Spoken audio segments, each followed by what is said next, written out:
Good evening and welcome to the Bell Sports Complex, home of the Montreal Canadiens and host of tonight's Division 4B Championship final between the Blue Chips and Past Our Prime. I'm Brent Bakken. I'm joined on the broadcast by my partner, GM Colethris. GM, this is it. The dust has settled. The smoke is cleared. Championship time. What do you expect this evening? Thanks so much, Brent. Very excited to be here right now. I think that it's going to be a really tightly contested game between Blue Chips and Past Our Prime. In a nutshell, boiling it down, it's going to all come down to Past Our Prime's ability to limit quarterback Jordan Mitchell of the Blue Chips and his mobility. Very explosive player throughout the regular season. 50 rushing attempts, 600 yards, 9 touchdowns on his feet, and that's not even counting what he has passing in the air. So that's going to be quite the endeavor for them. Right now, Past Our Prime getting ready to line up on offense.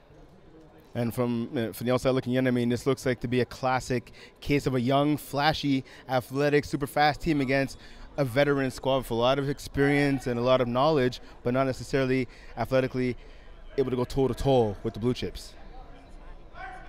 Absolutely. We see here, though, taking them by surprise, Craig O'Brien taking off on a run quickly right there. So nice run right there by O'Brien, tackling the play by number 5, Sanders Armand.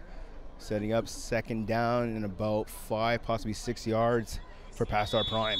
This is really much more of a methodical offense than the sort of big play potential that we have from Blue Chips. Past Our Prime are a little bit more patient, a little bit more methodical. They'll march down the field, they'll draw out the clock, take what the defense will give them, and we'll see here, slow to get out of the huddle. Referee Jack Nudie mentioning 10 seconds. So right there, O'Brien for the pass to Dale Williams. Nice catch. Looked like he bobbled it for a second. He's able to come up with the grab. So nice catch right there by the big man, setting up a first down for Past Our Prime. Exactly, you said it, the big man there, Dale Williams. Great framing, great positioning of his body, making sure that there would be no one between the ball and himself. Just corralling that ball in and taking it for the first down. And GM, I got to ask you, I mean, again, with Blue Chips being so athletically, I guess for lack of better words, better than Past Our Prime, how important will it be for Past Our Prime with execution and good route running like that? Look, I think that especially those routes, the execution like you mentioned, this is one of those games where Craig O'Brien will need to be flawless, finding those great plays like Aggie Kalidopoulos on that out, finding those mismatches and continuing to hit them, because the potential for Blue Chips to turn this around can happen at a moment's notice. Kalidopoulos picking up a couple yards on a play, not enough for a first down, but setting up second and short for Past Our Prime in our opening drive of the game. Definitely a name that we're going to be hearing often in the regular season. Aggie, 50 receptions, 11 touchdowns, 11 yards per catch, so pretty much a guaranteed first down almost every time he's getting the ball there. So Craig O'Brien now awaiting the snap. 10 seconds being called once again. We see the clock being drawn out. O'Brien flushed out to his right, goes back to the middle, sack on the play. Looks like they may call flag guarding. Oh, we've got a hold. We've got a defensive hold on number 8 there, Marcus Mitchell. Just a little bit too much during the juke from Craig O'Brien. Held on to a little bit too much jersey, is getting called for that one. So Marcus Mitchell getting called on that play. That should have been a sack right there, but that could be a costly penalty for the Blue Chips. Mitchell, in the regular season, he had, I believe, 5 sacks. 3 sacks so far in this postseason. He had a 4th one right there, but again, as you mentioned, partner, the flag nullifying that play, giving some additional yardage. We saw those first 2 reads there on the left, Ryan Payne and Dale Williams. They got a little bit caught up between their defenders. Craig O'Brien trying to make something out of nothing. Lucked out on that one there with the holding call instead of giving up a crucial sack. So it looks like there's an official's timeout right there. They were arguing or trying to respot the ball, the first down. Yeah, and it looks like they will be put into the red zone right now. So Craig O'Brien limited, unable to run on this play and for the rest of the drive now that they're in the red zone. So O'Brien gets a snap, rolls out to his right, looking for someone to pass to. He dumps it off. A nice bat down on the play. Hard to see from a vantage point of who made that defensive play. I'm hearing Jay Bowman here on the sidelines here trying to discover what exactly the route was there. It looked like an out-in-out from Aggie Kalidopoulos. Yep. Great movement. He was able to shake his defender but wasn't exactly able to corral the ball and catch it. So huge play right there to keep Past Our Prime out of the end zone. Let's see on this play right here if they can punch it in. I don't know if it's necessary to punch it in right away, drawing some time off the clock. You can see Craig O'Brien is very casual right now, taking his time. Oh, nice defensive play by the receiver right there, knocking down what would have been a for sure interception. I think it was number 9. Yeah, Jordan Mitchell just ready to corral that ball in and take it back for 6. Thankfully, Ryan Payne, just a little bit of a miscommunication between him and quarterback Craig O'Brien. They move on this play, so it's 3rd down, just shy of the end zone.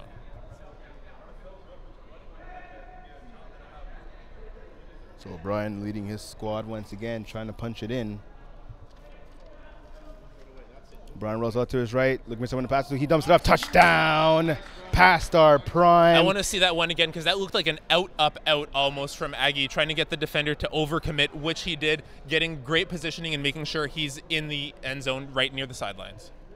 So Kalidopoulos with the touchdown right there, giving past our prime an early 6-0 lead. Yeah, that's it right there. You see on the replay the out. Great play there. They're discussing in the huddle right now, awaiting the 1-point convert. Converts will be especially important in this one here. O'Brien gets a snap, rolls out to his left. Wow, wide open for the 1-point conversion right there.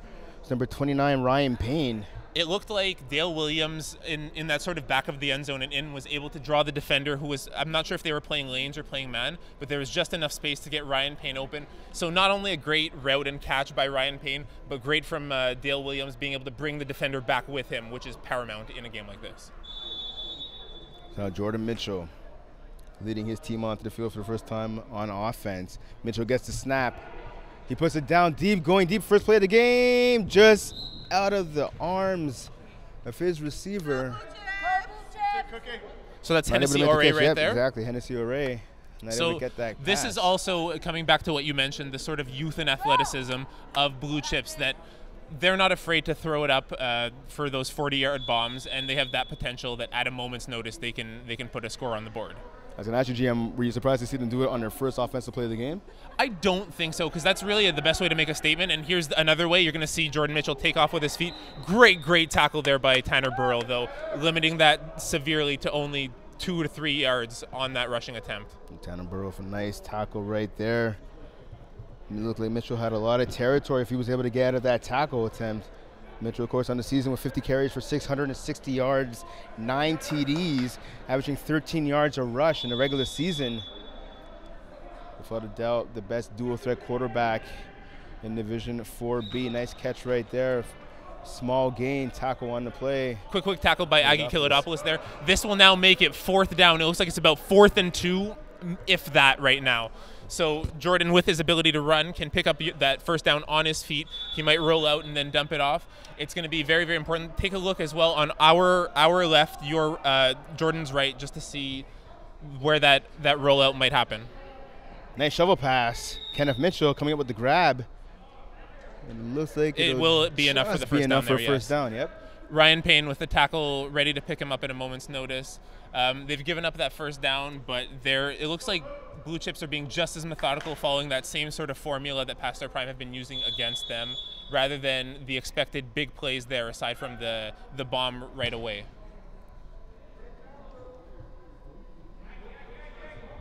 Waiting the snap right now. So first down for the Blue Chips. Mitchell gets the snap, rolls out to his right, and he's off to the races. Nice pickup of about 4, maybe 5 yards on the play. It looked like the main read there was number 21 on a slant in. Aggie Kalidopoulos picked that up, and Jordan saw that right away, made the right decision, tucked the ball, took off for a run, rather than potentially throwing up a contested ball that might get intercepted. So great thought to sort of tuck the ball down and take off the way he's used to.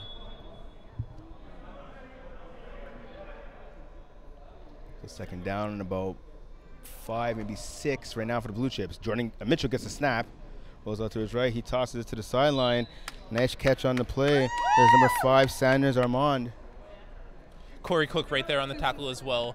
You had mentioned before Kenneth Mitchell on those quick little dump offs. That looked like that was open again. He opted instead to look to his right, find that hook on the sidelines. Blue Chips continue to march here. There's a little bit of chirping back and forth, and definitely that's going to be a matchup to want to look at in the future. So Mitchell fakes the throw, tucks it back. He tosses it up in the end zone again. Oh, almost coming up with the catch. Just bouncing off of his hands. Number 8, Marcus Mitchell. Once again there, great defensive play by Ryan Payne. It looked almost pre-snap as if our past our prime defenders were in a bit of a confusion. They're not sure who's covering what. They made up for it in time. Ryan Payne coming up with a big play there to save that from being a surefire touchdown. Mitchell looking for a flag on the play, but it looks like that play defensively was clean. So Mitchell waiting to snap once again, moves closer to the line of scrimmage. Rolling out to his right. Great crossing route there in the middle. Looking for someone to throw it back to, wide open in the end zone. Oh, Mitchell gets the pass. He gets it for the touchdown. So I'm not sure how I feel about that play right there from past our prime's perspective. On one hand, you do want to absolutely limit what Jordan Mitchell can do on his feet, but you saw there in the flats, defender Aggie opted to go and pick up Mitchell as a secondary rush, leaving Kenneth Mitchell open in the middle to make that catch and then get those yards after completion for the touchdown. Kenneth Mitchell was open in the open, even on our right-hand side. Their left, George and Cameron was wide open for a touchdown. Mitchell, he takes a snap, tosses it in, and that's caught. The conversion is good. Number 5, Sanders Armand coming up with yet another catch for the Blue Chips. Bobbles it a little bit, but still managed to corral that ball in. 7-7. These converts are going to be important. It might be a score-for-score game where it comes out where the sole difference will be 1 or 2 missed converts for that game. So we'll have to see what Craig O'Brien and his squad has dialed up on their second drive of the game. 7-7 contest, 11 minutes, 30 seconds remaining in this first half. Brent Bakken, GM Colethris with you live from the Bell Sports Complex. O'Brien gets a snap. Ryan right Payne down on the the middle. post right there. Just over the hands of Payne, who looks like he had a step on his man. He did look like he had a step on quarterback Jordan Mitchell. They're exchanging fives just after that play, but it looked like he led Ryan just that little bit too much, although if on the flip side, if that is underthrown, you know that Jordan Mitchell's going to make a break on it and come out with that ball. So you've got to put it where either your receiver's going to catch it or no one's going to catch it. So I still support that in the end. So let's see what they have dialed up now. Second down, waiting the snap. Oh, Brian gets it. He goes to the left. Kaladopoulos with a nice catch. Caught a bullet right there from O'Brien. So this is another example of the receivers running downfield and clearing out the sort of intermediate. So right there, snapper Tanner Burrell went straight through, brought his defender with him, and left Aggie wide open on that slant underneath. Attack on the play by number 88, Jose Baba. So we'll have to see what O'Brien has dialed up now after that nice gain. Jose Baba with a big interception against Lobster Dinner and All Hooks throughout these playoffs. 2 touchdowns against Sphinx, so he's a name that we might be hearing often as well. O'Brien gets a snap once again, looking for someone to pass it to. He's going deep. Kaladakis, touchdown! Past our prime. Aggie had that little, it wasn't quite a hook and go, but it was enough of a stutter step to confuse defender Jose Baba, and from there, that post, he had the inside shoulder on him, wide open there, was just able to corral it in with no one else near him in the end zone. So a nice touchdown catch right there, his second of the game. Kaladopoulos giving his team back the lead, up 13-7 right now. They try to extend it to 14 as they're going to go for the 1-point conversion. At this point, like, you know, Craig isn't as mobile as Jordan, and I don't think that unless they fall behind in the score, just consistently going for 1 each time should be perfect for them. They're very efficient at that as well. Halfback play as well, not thrown back to Ryan Payne. Oh, and that a little bit of hot potato right there, bounced off a couple of hands. Nice trick play, but to no avail for Past Our Prime. So they keep it at a 13-7 lead. It was a nice trick play, but it didn't really look nice. It was enough to momentarily confuse that Blue Chips defense. But I think that I'm definitely of the opinion that you want your quarterback throwing that ball. You want someone who's very, very efficient. Ryan Payne, who filled in at quarterback 2 games throughout the season, was very good. But you also lose a receiver against a very strong Blue Chips defense if you have a halfback there. So quick pass over the middle. That's caught by Kenneth Mitchell. Kenneth Mitchell, just a quick little slant there. Caught it 2 yards. He's able to corral that in, bring that up for 7 yards after the catch. So second and 1 right now. So indeed, partners, second is short right here for the Blue Chips offense. Mitchell gets the snap. He's going to run.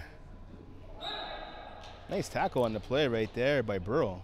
It's still enough for a first down there, but he looked left, looked right, saw that there was no one right up the middle there, that he could just roll out to his left a little bit, and was able to get that first down and then some. And I was going to say, GM, I mean, it looked like a parting of the sea right there over the middle of the field by the Past Prime defense. Mitchell was smart to take advantage of it, just getting enough to pick up that first down and extend his drive for the Blue Chips. Parting that sea. Jordan is a little bit shorter compared to Tanner and Cullen and those guys in the middle, but it looked like he just did that exactly, parted that sea. Just like he's able to do there, able to buy some time, throw that ball on the sideline to George Nkama. George Nkama with the catch. Mitchell breaking the rusher's legs there for a second, put a pump fake on him, caused the rusher to lose his footing. So that's a matchup that it's important now, but as this game continues to go on, Cullen Burrell is going to have to keep Jordan Mitchell in the pocket there. He's going to start to get tired, so this will be one that we'll watch out if he can out-endure. Waiting the snap. Second and about 1. Mitchell looking for somewhere to go with the ball. Wide open is Mitchell in the back of the end zone. Nice catch. Nice diving catch right there by Mitchell for the touchdown. That looked really, really close to having 1 foot in the back of the end zone. I'd like to see outside the back of the end zone. I'd like to see it from the top-down angle. There's discussion whether or not that's going to be contested or not. You see Dale Williams coming onto the field asking if they should contest it right now. And from our replay right here in the booth, it looks like he just got his left foot in, just missed touching that blue line. In the back of the end zone, he dragged his right knee. So let's see there. So the Mitchell to Mitchell connection strikes once again. So that play will not be contested. It is now 13-13 awaiting the convert. Mitchell gets the snap. Backs up with 10-15 yards. Jump ball in the corner. Caught by Mitchell. Unfortunately, he came down on that line, which, as we know, is out of bounds as well. Potentially, like a matchup you want to see exploited there against Craig O'Brien, who wasn't able to go up on that fade, but he positioned himself just enough that the defender landed on the receiver landed on that line and was counted out. Now I gotta wonder. I mean, looking from my replay booth, it looks like he got his toes, his tippy toes, honestly, just inside of that line before his cleats came down, the back half of his cleats. So let's keep an eye on that there, and will they contest it? Yeah, that looks like he's on that line. Yeah, I guess it's too close of a call. I mean, to waste the challenge on. Yeah, so I guess it makes sense, I guess, not to challenge it, but still, it looks like he possibly might have got it in. Tie game right now, 13-13. Past our prime in the trips formation there. O'Brien once again. Kaladopoulos, gain of about 6, maybe 7 on the play, setting up second and short. Hennessy Array there with the tackle. Aggie is going to be a name that we're going to hear consistently, considering that chemistry that both in this league and outside that league, Craig O'Brien and Aggie have with each other. They know exactly where each other are going to be. Craig is able to lead him just perfectly. Aggie already with 1 touchdown in this game and continuing strongly. Obviously, GM, you play in the league for a number of teams. How important is it? And Kaladopoulos is a snapper. You snapped as well. How important is it to have that connection with your quarterback being a snapper? Oh, without a doubt. And it's very interesting because that was up until this point, Aggie was actually playing in the right slot right off that play. They switched with Aggie going into the center position and Tanner going into trips, being closest to the snapper, running that fade that was just aired out and just a little bit too high for him to corral in. Yeah, the pass intended for number 9, Cullen Burrow, just out of his reach. Tanner Burrow. I have him marked as Cullen as well, but it looks like that was Tanner who the ball was intended for. Fair enough. Trips once again. Yeah, trips to the left once again for Past our prime.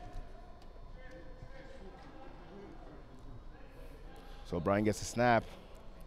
Very interesting route there. Oh, and he had a man wide open. That was number 29. Yeah, Ryan Payne. So Ryan Payne had outside shade on Jordan Mitchell. He cut in, and Mitchell didn't quite follow him exactly, and he was able to get that separation. But it seemed that had they played a little bit tighter, Jordan would have been able to follow him the whole way on that route. So very interesting play call that ended up working for them. 4th down now. It looks like it's about 4th and 4, 4th and 5 maybe. Very interesting whether Pastor Prime, who looked like they are about to go for it right here. So running out of a trips to the left formation once again. 3 receivers on the left, 1 on the right. Looking like it's man defensively. Cross route there with a wheel. Out, up, out. Just overthrown by Craig O'Brien. Intended receiver was Aggie there. And yet Tanner Burrow wide open. Burrow kind of giving him a little bit of a look as he made his way back to the huddle. He was wide open. He did an out route to his left at about 7 to 8 yards. He was wide open. But as you saw, O'Brien did not go to him, and his pass went away. So a turnover on downs, big stop right there for Blue Chips. This was indeed a big stop for Blue Chips, and I feel like you can already see it in the body language of Pastar Prime, knowing that now they're going to have to work from behind to sort of get that play back. So Mitchell now he gets to start going to the end zone. To Mitchell, not able to come up with that pass. Nice back down by Payne. The little cheeky look down afterwards, standing over him and giving him that look. Great route by Mitchell on that post corner there. From the one position, that safety halfback, Ryan Payne able to get to that spot in time and contest that ball enough that it was bobbled and ultimately dropped. So a huge play right there. And if you're Marcus Mitchell, you want to get a little bit better of a pass from Jordan. Oh, you definitely want that one back. Wide open in the end zone. It's a receiver, but Mitchell decides to run it. It's so tricky, too, whether you want to sort of step up and prevent that run, because you know as soon as he's getting so close to that line of scrimmage, there's still that possibility that Jordan Mitchell will throw the ball. So it's always a gamble whether, even though he looks like he's breaking down, is he going to throw the ball? Is he going to take off on a run? Which one are you going to defend against? And it is, unfortunately, one of those things that Pastar Prime have struggled with throughout the season and throughout the years is very mobile quarterbacks. So running out for trips left now, taking a page out of the Pastar Prime offensive playbook is Blue Chips. Looking like it's man here. Pass on to Kenneth Mitchell, gain of about 2 yards. That'll be enough for the first down for Blue Chips. So this drive will continue. So seeing that man defensive formation, it was easy to have those trips players running those slants in, knowing that his center would be open on that out underneath. Ryan Payne in man from that 3 position, not able to get there right in time. And come back to that well once again. Trips to the left of Mitchell. Mitchell gets Red a zone. snap. Wide open in the back of the end zone as a receiver Hennessy throws it across Ore, the body. hand up, calling for the ball. There he is, all alone, touchdown. Nice catch right there by Ore off of a wobbly pass, to say the least, from Mitchell. So there's now a 19-13 lead in the dying seconds of this first half for the Blue Chips. It looked for a moment that Jordan Mitchell wasn't going to see Hennessy Ore in the middle there with his hand up, was rolling out to his left and was going to look to hit someone there, able to tuck the ball back in time and throw crossbody in a dangerous throw, but no defenders around to Hennessy for that touchdown. So Mitchell now waiting to snap for the 1-point conversion. He gets it. Mitchell, jump ball back in the end zone, and that's going to go over everybody's head. So a 19-13 lead with 5 plays remaining in this first half for the Blue Chips. Sanders Armand, the intended receiver on that convert. We saw it was just thrown up like a simple fade. Unfortunately, though, well overthrown. Sanders as well went out of bounds before coming in, so even if that was caught, it would have been for nothing. So let's see what Craig O'Brien has dialed up with 5 plays remaining in this first half. His team down by 6 to the Blue Chips. So Blue Chips will start with the ball in the second half, but if Pastar Prime can manage the score here, it will still be in check. Pass to the sideline. Payne trying to shake the tackle by Mitchell, but he can't. Mitchell with a nice tackle. It's a gain of about 7 yards on the play. Yeah, a little shake and bake after the catch there. Ryan Payne showing Jordan Mitchell that Jordan's not the only one who has moves. It looks like it's going to be second down right now in about 4 yards. Second down and about four plays remaining in this first half. O'Brien gets a snap, rolls out to his right. Quick dart to the sideline. Kaladopoulos picking up enough for the first down. 3 plays remaining in the first half. There's that chemistry between O'Brien and Aggie again. Rolling out to his right a little bit, keeping his eyes on Tanner Burrell at the snap position. Great little no-look pass to that out to Aggie, knowing where he's going to be exactly there, where there's just enough that he has the outside shade on that defender. So GM, now if you're running this offense, would you try to go for the touchdown right here, or would you try and get a little bit closer to the red zone? I think that Craig O'Brien has enough faith that he can chip away until he finally gets into the end zone and not have to worry about giving the Blue Chips the ball back again. And O'Brien, nice defensive play right there by Mitchell. He had Kaladopoulos open for a touchdown. Mitchell getting up a right hand to bat that pass down. Second down here, few plays remaining. You asked me whether they should have gone for the touchdown now or worked it. Now the clock is at those 5 plays. There's very little time left. How many plays do we have left? 4 plays. 4 plays left. Eventually, they're going to have to make the decision to either score now or turn that ball over, and that might be disastrous at this point. So, Pastar Prime coming out in their base formation. 2 receivers to the left, 2 receivers to the right. O'Brien gets a snap. He's back down deep. Going to Dale Williams, who was wide open. A big man had a for sure touchdown as he got past Jordan Mitchell, but that pass from O'Brien was just out of his reach. A little bit overthrown. He had the look off on the wheel to the left with Ryan Payne running that out and up. Had me convinced as well that would be the throw that he would be making. Tucks it down in time, throws that post. Just a little bit overthrown to Dale Williams. So we'll have to see what O'Brien has dialed up. So a change once again. It looks like the ball is in Aggie's hands. They're going into trips formation with Aggie at snap again. So this is very interesting. It's not very often that you see a team switch their snappers mid-drive. They're coming out for trips left.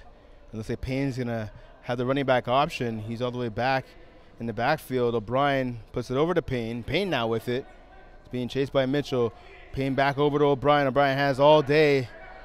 As Blue Chips don't send a second rusher, and batted down by Mitchell.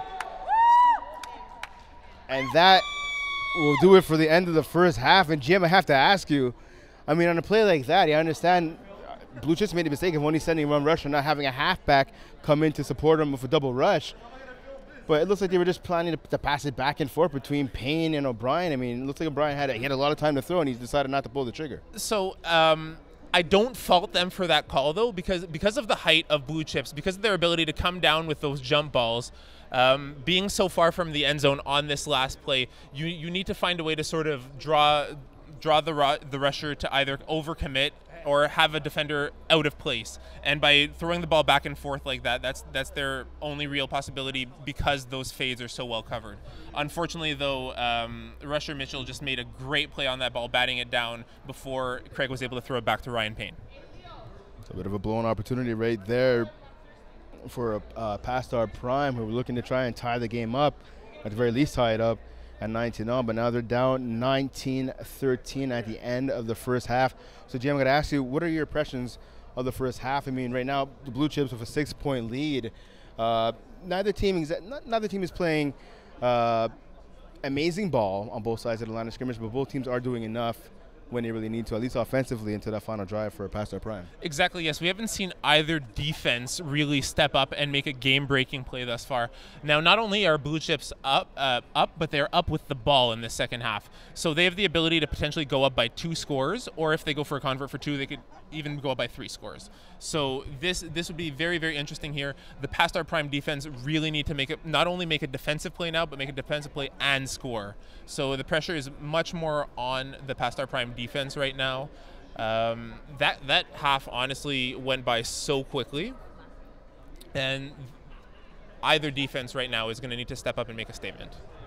And obviously, this is a rematch of a Week 4 affair that Blue Chips took by a score of 38-19, where they dominated that game. Jordan Mitchell completing 14 of 17 passes for 168 yards and 6 touchdowns. I mean, again, it's a 19-13 lead for Blue Chips. I mean, at the end of the half, it's kind of similar actually to that game. I mean, yeah, it was a 38-19 win for Blue Chips, but they were only up 18-12 at the half of that game. So a lot of similarities. So very, very similar. Yeah, exactly. I think, and in the same way that the Pastar Prime defense knew what they had to do to stop Blue Chips the first time around and were just unable to do that, they're going to need to do that once again here. It's one thing to know what you have to do to overcome your opponent, and it's a whole other ball game to actually execute and do that.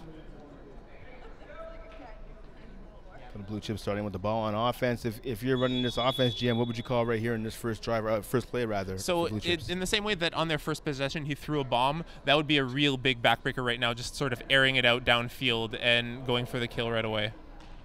Nice catch right there on the sideline. George Ankara corralling that in before being tackled by Craig O'Brien. Enough for a first down. Hey, if you're not airing it out for 6, you might as well get a first down for 10, right? Yeah, man, and Camo was wide open on that play. And that's what we've seen. The Pastar Prime defense, they're giving up a lot of sideline throws. A lot of sideline, a lot of stuff in the back of the end zone as well. I don't really blame them because playing that much more inside shade helps in containing Jordan Mitchell when he takes off on a run. But the drawback of that is that exactly that they have those wide open sideline hooks. Toss to the corner. Nice catch for the touchdown. Extending this lead. Number 12, Hennessy O'Reilly. Hennessy O'Reilly with his second touchdown here right now. Not someone who we talked a whole lot about in the regular season. A little bit more of a familiar face on defense, 2 pick-6s. However, oftentimes when the ball is in his hand, 8 receptions for 6 touchdowns in the regular season. You know if he's going to O'Reilly, it's usually for 6. So O'Reilly definitely a solid two-way player on this Blue Chips squad, extending the lead right now to 25-13. So a big way to start off this second half with a huge touchdown for the Blue Chips. Waiting the convert here. There's another that fade once again. That's batted down. A little bit of contact on that play, no call. Yeah, Sanders Armand looking up at that contested ball and thinking that he had hands put on him by a defender. No flag on the play, no harm, no foul, right? Yeah, that's exactly it. It is football. We're not playing soccer out here. Back down right there. The 25-13 lead for Blue Chips. And how important is it now, for GM, for Pastar Prime to answer on this drive? You've got it at this point. Like, you can even see it in the body language. Pastar Prime are a little bit more pressured here. They understand the importance of this. Oh, and that pass is tipped into the air and almost intercepted. That could have potentially have been the backbreaker right there for Pastar Prime. Thankfully, that didn't come out with a Blue Chips interception. It becomes second down, 2nd and 10 here. Yeah, that pass going off of the hands of number 14, Kirk Smith. Haven't called his name so far this evening.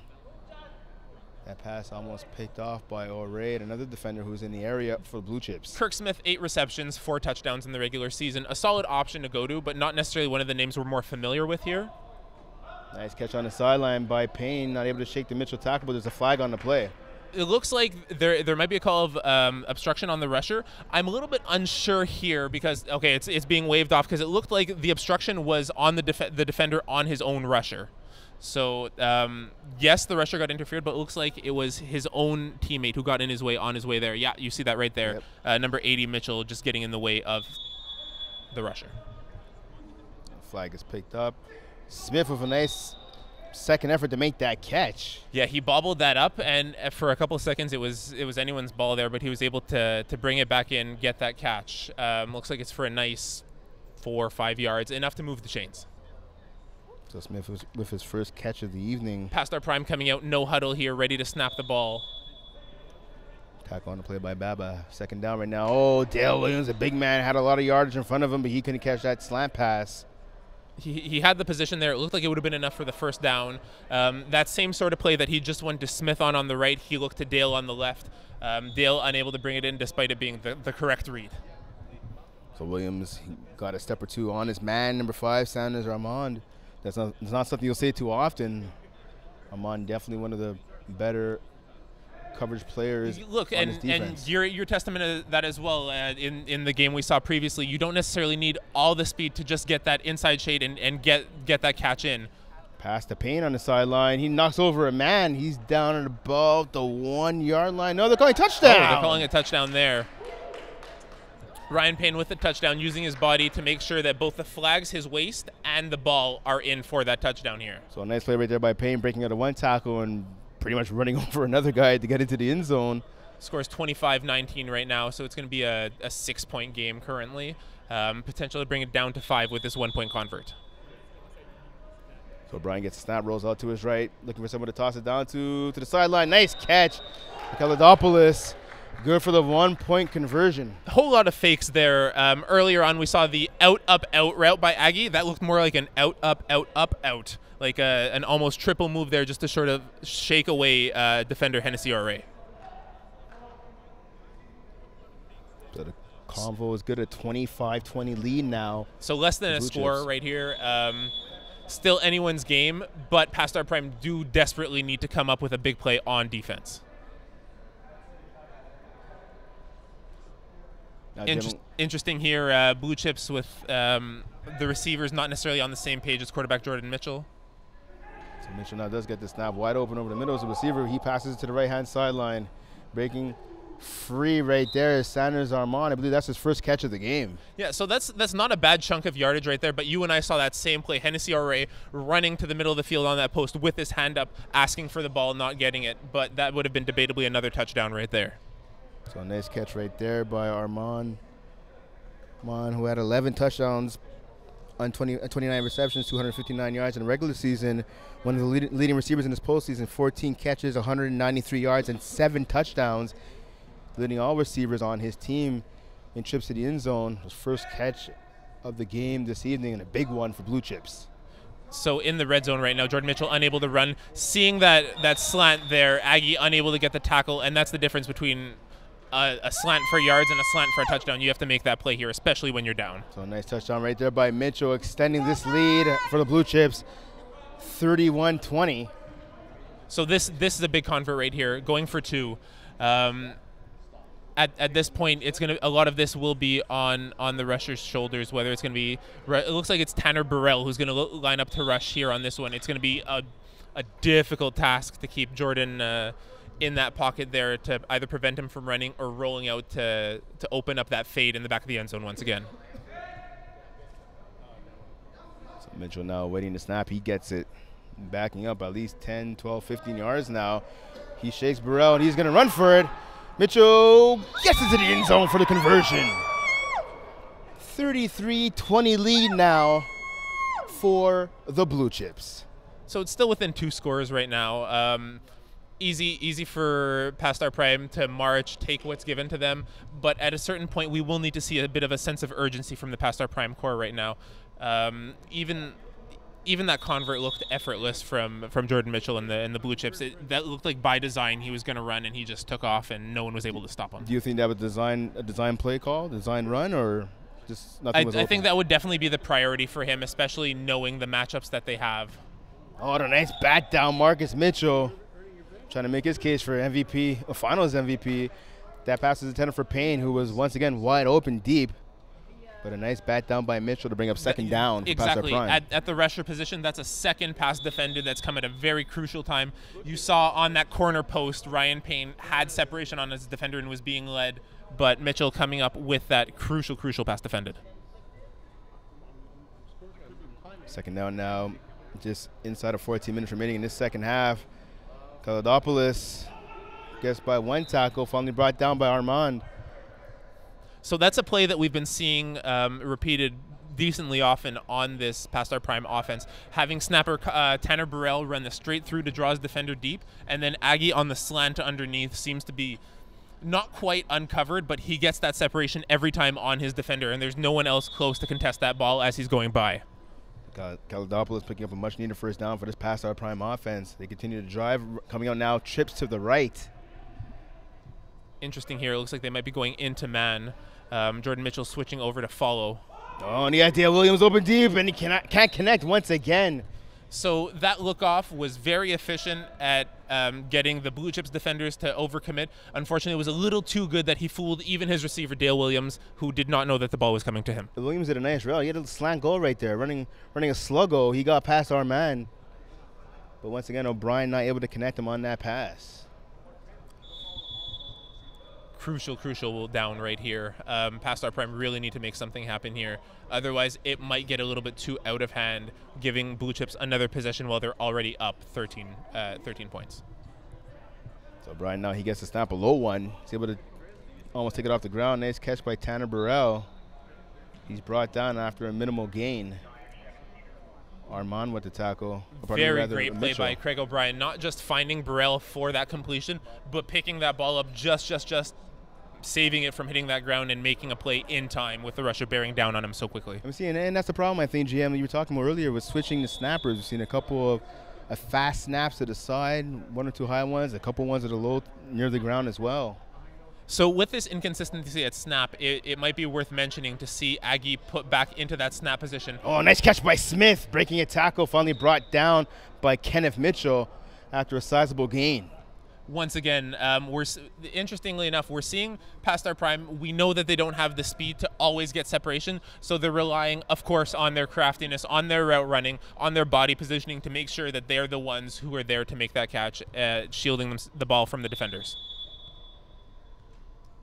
First down now for past our prime. O'Brien goes to his left, goes all the way back to his right, and he throws it way out of bounds. I think that's the right call there. Dale Williams on a smash out from that left wide out position. He made enough of a move to get his defender to commit, but number 5, Sanders Armand, staying close to Dale Williams, making sure that that first read was taken away, and then Craig just throws it out of bounds. 33-20 lead still for the Blue Chips over past our prime. Brent Block and GM Collectors with you live from the Bell Sports Complex for the Division 4B Championship. Nice catching of the snap right there by O'Brien. He has a man.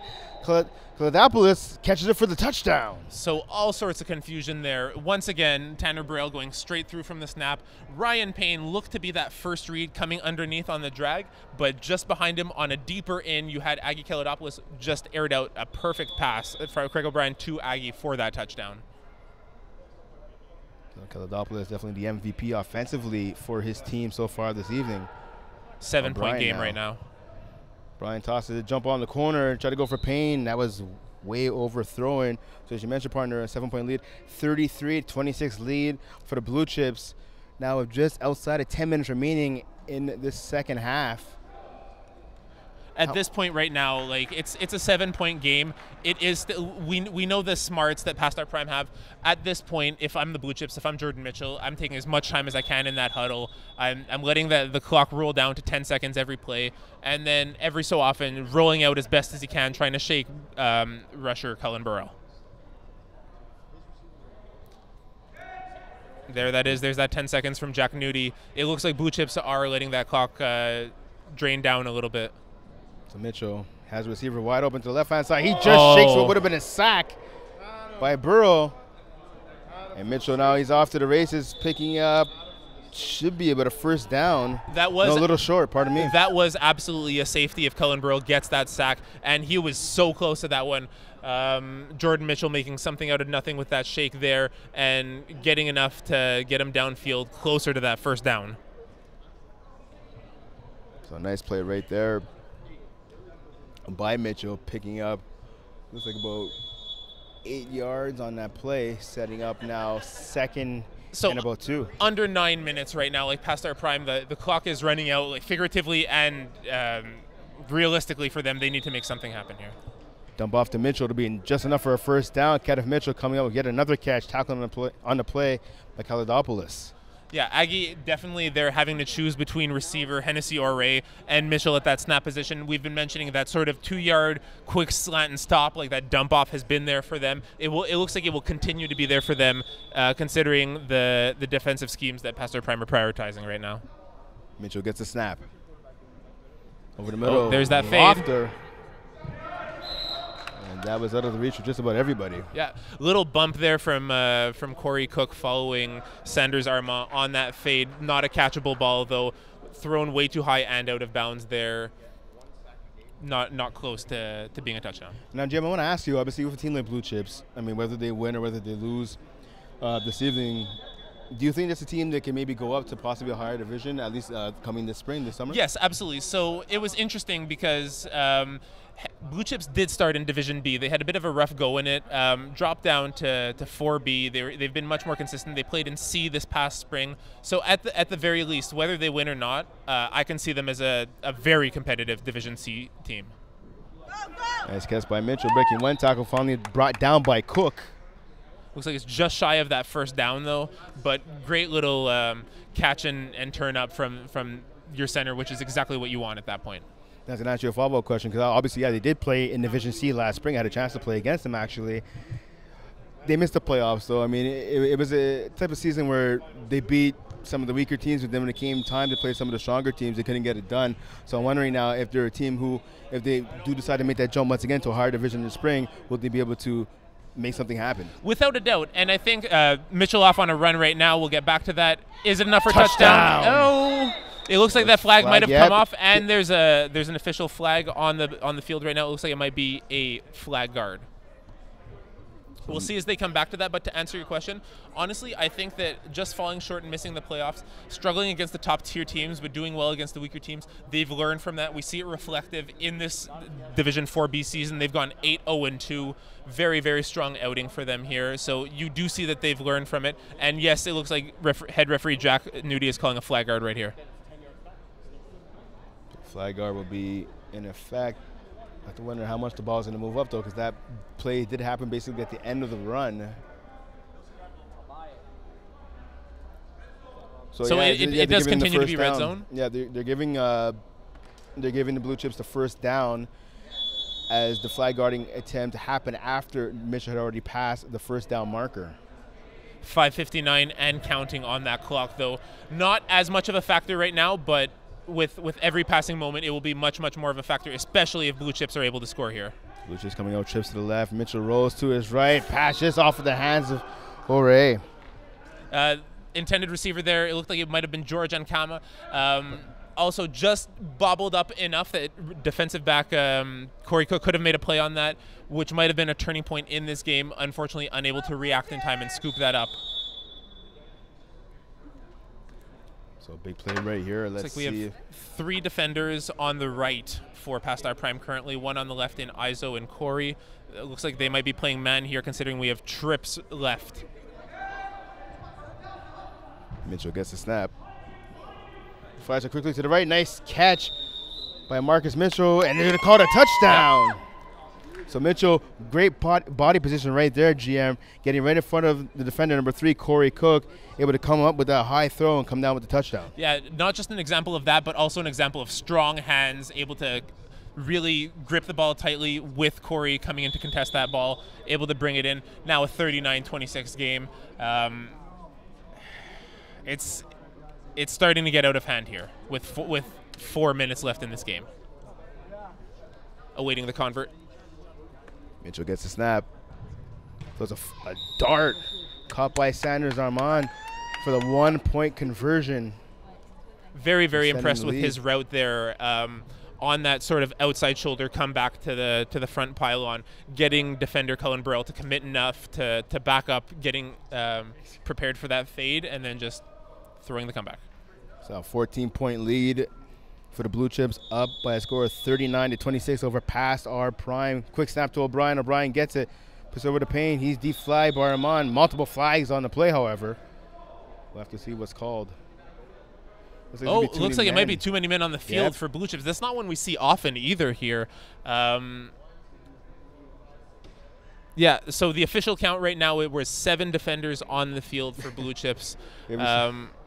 Not one we're used to hearing here, but still an essential one, and might be enough to move momentum, at least start to move momentum in favor of Past Our Prime if they can continue to roll on this drive. And what's comical about that play is we saw number 5, Sanders Armand, was trying to get off the field. He was running off the field and decided he stepped out of bounds and decided to come on, and another Blue Chips defender was running to the sideline. We have, I'm sure you can hear being picked up on the mics, our peanut gallery here right now, roasting official Jack Nudie. Oh, the nice touchdown grab right there, Angelo Kaladopoulos. 8-point game here. Very, very interesting now. It looks like they will be going for 1 just to bring in that convert now. 2 minutes, under 3 minutes left in this game right now. 2:50 exactly as O'Brien gets a snap, throws a pass, and that's picked off. See the player's going to run this this is a big back. one here.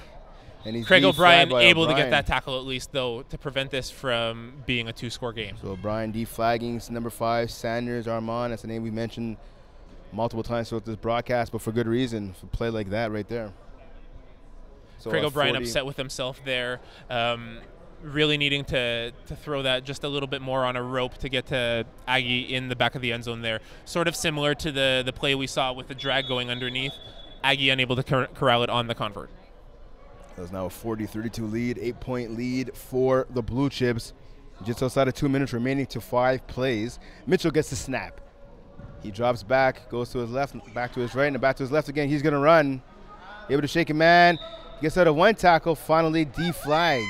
Look, when it comes down to it, both that play that was almost a safety and now this run here, the flag in the hands of Cullen Burrell, unable to get that sack there, and very much key points in this game that we may look at afterwards and say, if only Cullen was able to get those sacks in that game. It also limits Jordan's ability and his confidence if he's getting sacked by that rusher and has that consistent pressure. Right now, he keeps winning that matchup.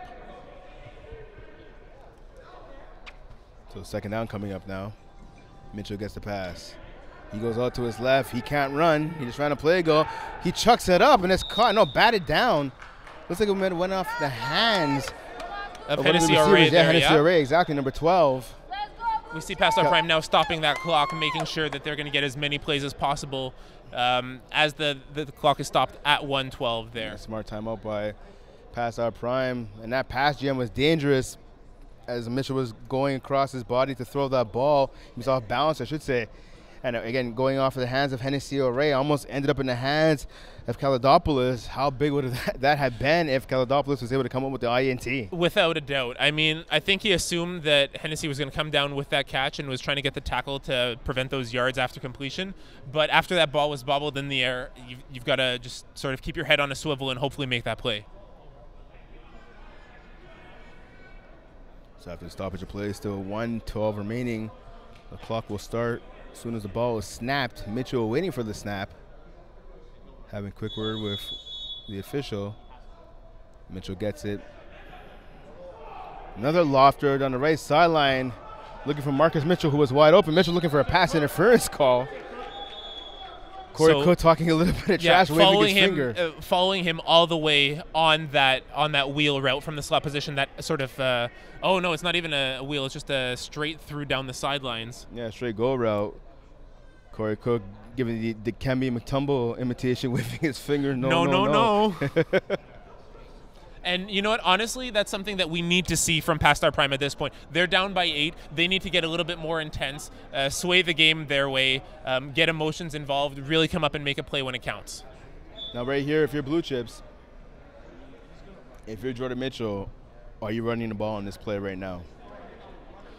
He has that ability. I would at this point. Like, you minimize the option for throwing an interception by taking it out completely. Oh, there's dancing in the backfield. And Mitchell's off once again. And Kaladopoulos, he gets a tackle. Will it be enough? And no, so there's going to be a turnover on downs. Kaladopoulos with a huge stop right there. Huge flag on Mitchell. So a big stop on 4th down for Pastar Prime, and so they have take life. A look here. Oh, wow, that is a perfect call there. Excellent positioning by referee Simon Sabatino there, seeing that he did not have that first down upon that tackle. This is that play that we were looking for from Pastar Prime, who are now down 8. They need to score and successfully go for 2 here to tie up the game as the clock winds down. 20 seconds remaining. O'Brien gets a snap, tosses it right to the sideline. Payne, he drops it. Oh, that was a rough one there. I think he thought he was going to catch that ball and get it in and wanted to position his body better to get those yards after completion. Unfortunately, he bobbled it enough that it was not a catch. Defender Sanders Armand with the D flag, trying to give the flags back to any Pastar Prime offense member right now. There was no one there to hand it to. He's sitting there waiting, wanting to hand off the flag, and there was no one there. So here we go now. Pastar Prime down by 8. O'Brien waiting for the snap. He gets it. The sidearm pass out of Mike Tomczak. Nice catch right there by Payne. Payne dropped an easy one on the play before, but coming up with a difficult catch right there to extend this drive for Pastar Prime. So Hennessy O'Reilly playing man coverage on Ryan Payne right there on that slant route. It looked like he followed him for the bulk of that route, and Craig O'Brien tilted his head just enough to look him off. The coverage lapsed, and Craig was able to throw that needle and hit Payne for the completion there. The 5-play warning has been sounded. Here we go. O'Brien, quick out pass to Burrow. Burrow tries to escape a tackle. It's enough for that first down, though. Looking off once again, that play that he had gone to so often. Aggie on that post with the defender running with him closely. He's instead able to hit snapper Tanner Burrow on that quick out. So enough for a first down and more. So Burrow extending the drive, and you're right, absolutely right, partner. Kaladopoulos was open for a touchdown for sure, but O'Brien taking the smart money and trying to extend this drive by picking up the first down. O'Brien now, right there. He picks up the low snap. Dart to the back of the end zone off of the hands of a leaping Dale Williams. Just thrown a little bit too high, but I think Dale saw it and Craig saw it as well, that sort of height mismatch between Dale Williams and Jordan Mitchell. That's definitely the read you want to make and definitely the throw you want to put for your receiver. Unfortunately, just a little bit too high, unable to bring it in. Let's see what O'Brien has dialed up right now. In do or die territory. O'Brien gets a snap, goes to the right. Kaladopoulos, strong hands. Kaladopoulos, he had his back being ridden by Hennessy O'Reilly, but still able to come up with a huge catch now. So now it is a 2-point lead for the Blue Chips, up 40-38. So on the previous big convert, we saw that the Blue Chips lucked out, but were unable to deal with that halfback of Ryan Payne there on the last play. Last play of the half, not the convert. Will we once again see the halfback come into effect here for Past Our Prime? Well, definitely unsuccessful before. I'd be a bit perplexed, a bit puzzled if they decided to roll back with that. Looks like they're not, but they're going to come out and trips to the right. Looks like it's man here, but a little bit of a confusion. Aggie out being called by Blue Chips. Aggie out on that wide out instead of lining up in the slot, and I think that's where that timeout came from, is that they want to pick up the right matchups for this convert here. So smart timeout. Blue Chips are they saw the offensive alignment, wanted to go back to the huddle to discuss it and see what they come up with on defense.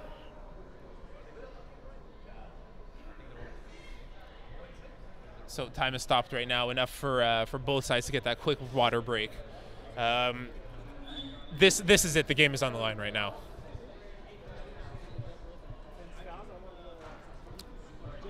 So timeout continuing, point after touchdown pending right now for 2 points here. Kirk Smith, ISO on the left, trips right. You have Dale Williams, Ryan Payne, and Aggie there.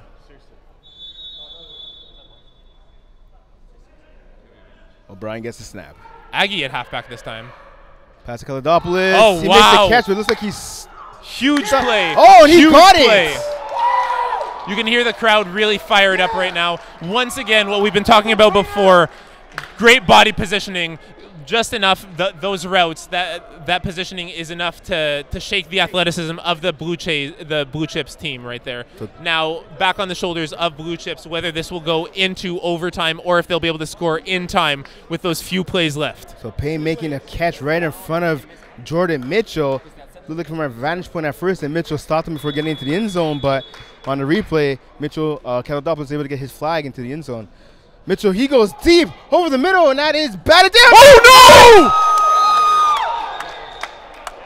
Oh, wow. That is caught and down at the 1 yard line. What a big play right there, and a huge catch by George Ankama.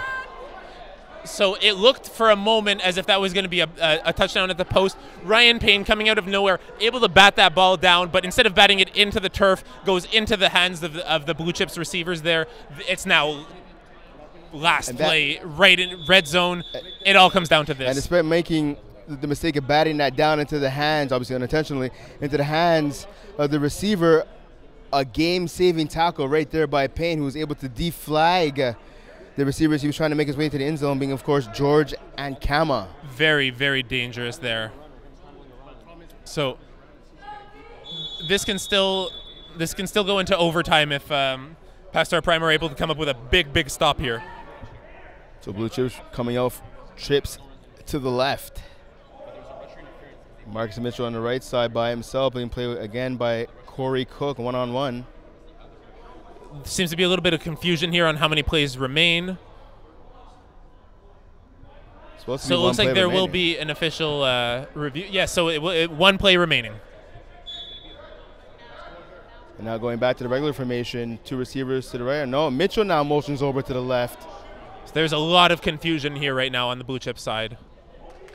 Wide open, Mitchell's in the back of the end zone. There's a flag on the play. We'll have to see what it is. Toss in, and that pass is batted down by Kaladopoulos, but what will be the call? It looks like it was obstruction on the rusher, interference, which they are now declining. This game will go into overtime. So huge play right there. Kaladopoulos, that pass went off the hands of one of the Blue Chips receivers and was then batted down by Kaladopoulos. So here we go.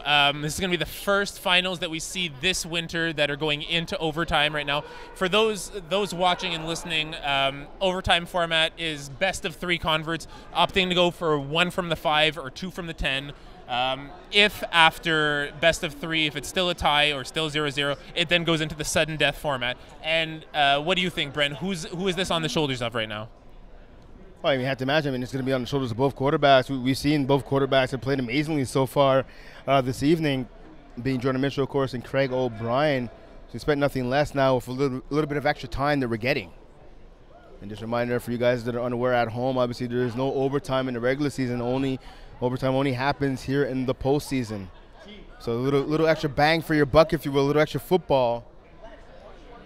We have the Division 4A championship game coming up next between the Alpha T's and Keyport Lock. Yeah, quite the crowd we have forming here. It's definitely going to be something I'd like our cameraman to pan down to at one point before the next game, just to show the vibe here in Brossard, Quebec right now. Yeah, Flag Plus Football Final is always something to come out to.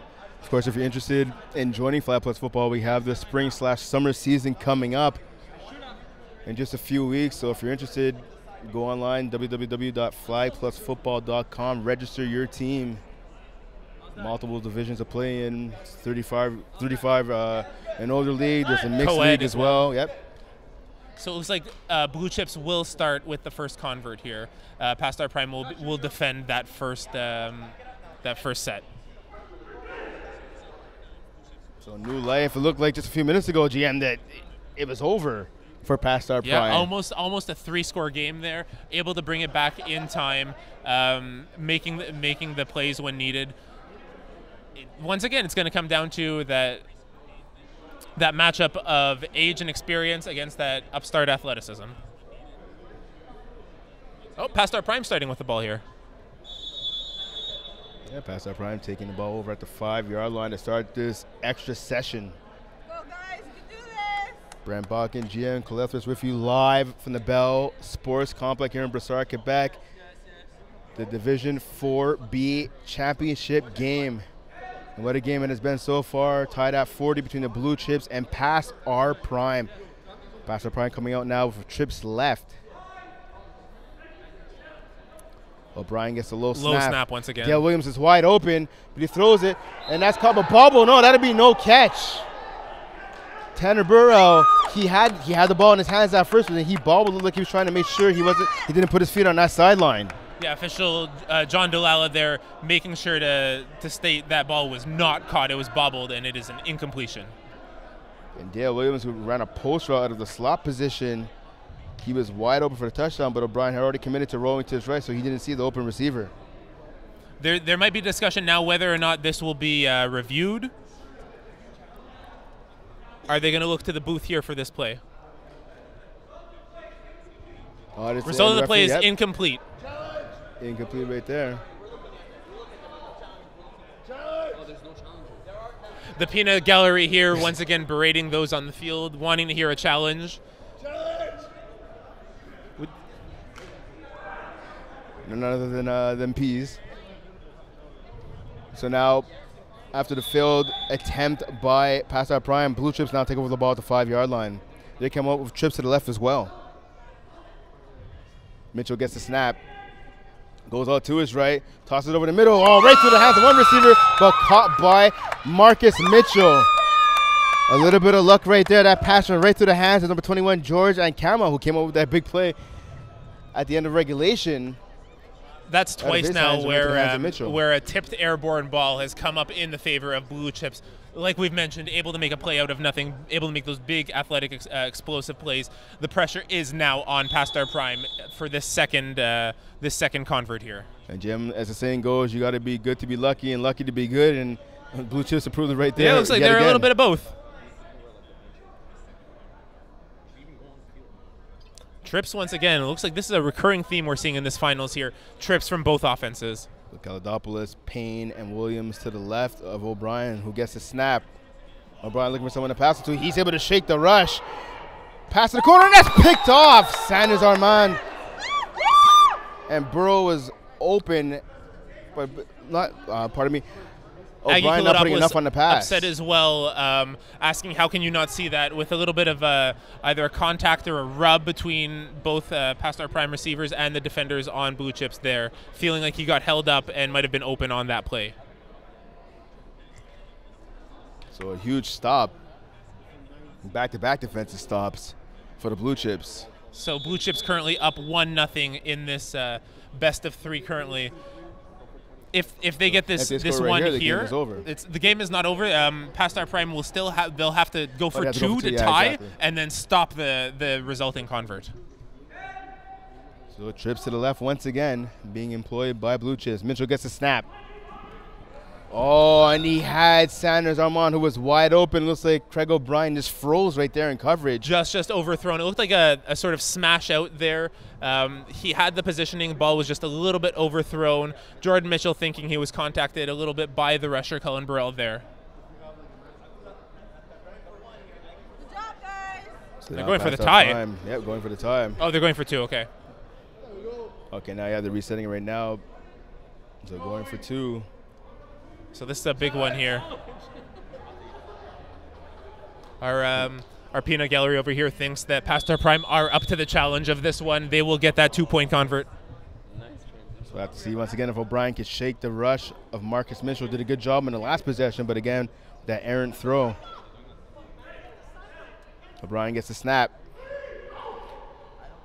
Kaladopoulos back for the running back option, and that pass O'Brien falls short, and that will do it. A 41-40 win for the Blue Chips over Pastar Prime, and the Blue Chips are your Division 4B champs. Look, very, very exciting game from start to finish. Pastar Prime mounted the comeback, fell just a little bit short here. Perseverance of Blue Chips. Like you said, you have to be good to be lucky and lucky to be good. They were both here in this game. They come out with the win in this one. And now obviously I'm going to ask you, Jim, about that play call. I mean, they haven't run that all game with Kaladopoulos. They ran it before with Payne, and it didn't work whatsoever. So now they tried to run it with arguably the best receiver, and once again it fell flat on their face. You have to question the play calling and decision making of Pastar Prime. Look, I still support it because, as we mentioned, they're with the height of the Blue Chips defenders and their ball hawking ability, you need to find a way to buy time and have those receivers get separation from their defenders. Having a halfback toss it back and forth.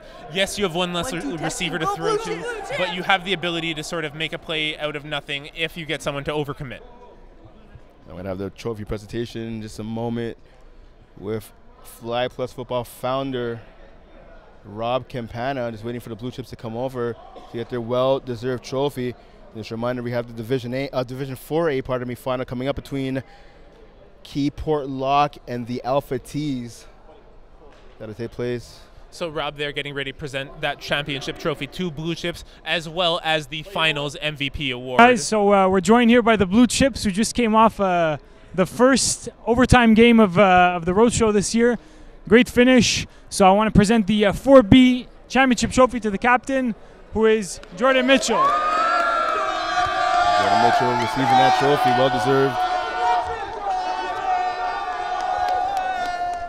All right, guys, make sure his hands are empty because we have the finals MVP plaque. Jordan Mitchell again.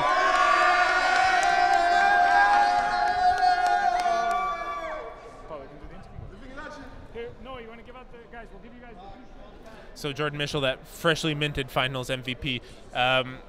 We saw it coming. He's really been the heart and soul of this team, the leader, putting the team on his back and on his legs with all those rushing yards as well, able to find those receivers when it counted in this game. Jordan Mitchell, obviously a difference maker on offense. I mean, defensively, he didn't have the greatest game, giving up a couple of touchdowns, but let's be honest, he's here for his offense. He's here as a runner, he's here as a passer, and he was the reason why his team got the W in a thrilling overtime victory this evening. Absolutely, and defensively, all you really need to ensure is that you score, that the score is one more for you than it is for your opponent. So just stopping them from getting those key converts there in that overtime was the difference for them.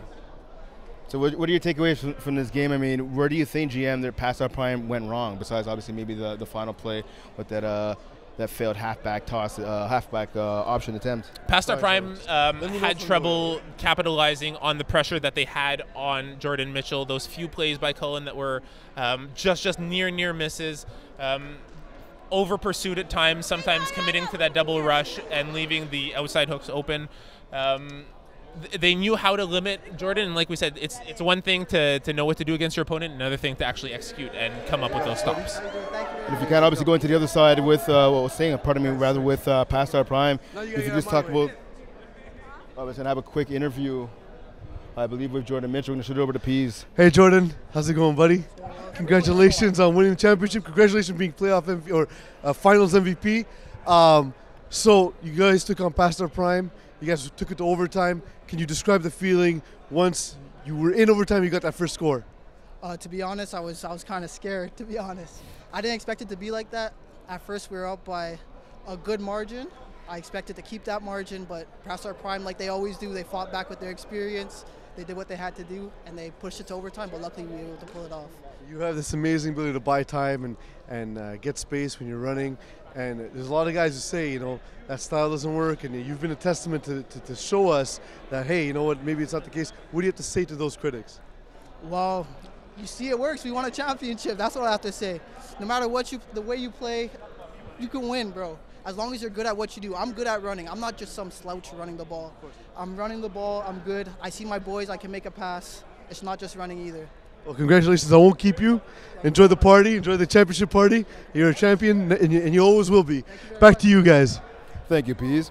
So I was saying before we cut off the interview with Mitchell, if you just talk about the performance of Angelo Kalidopoulos, I mean, he was phenomenal for past our prime this evening. Yeah, absolutely. Veteran presence on and off the field. We knew it was coming as well. Like we saw that he was his go-to, Craig O'Brien's go-to player on that offense as well.